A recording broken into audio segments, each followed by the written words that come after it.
Hello friends, in today's video we are going to see a unique function in Excel, some very important function in Excel, which is rank function. So for example, there are names of students and marks assigned, and you want to rank who is who has come first, second, third, like that.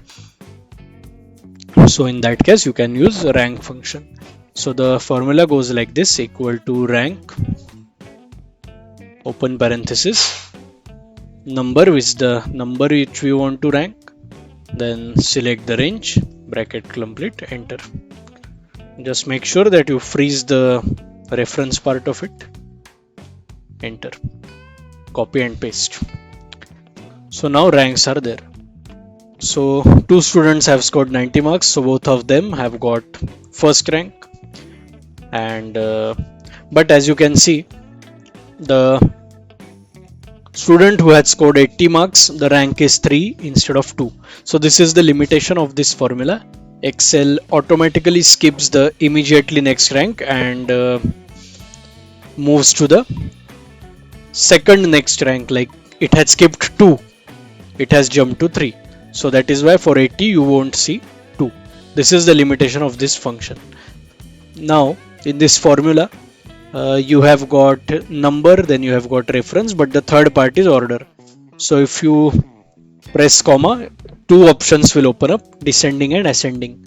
So if you don't use this option, Excel will by default use descending method to rank, but if you want to make it ascending, like lowest to highest, lowest should be 1, then you will have to press comma and press 1, enter, copy and paste. So now as you can see, 70 has got first rank, 80 has got second rank, and 90 has got third rank.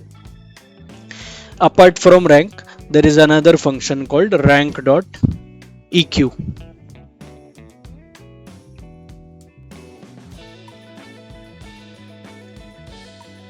Enter, copy and paste. If I, let's say, remove this order part, enter, copy and paste again. So this is how it works. It is basically exactly the same as rank function. The only difference is rank function was available in the older versions of Excel, like 2007 onwards. Rank EQ is the latest function, but it does the same thing. So hope you have liked this video. If you have liked this video, please hit the like button, subscribe to my channel, and share this video to more and more people. Thank you.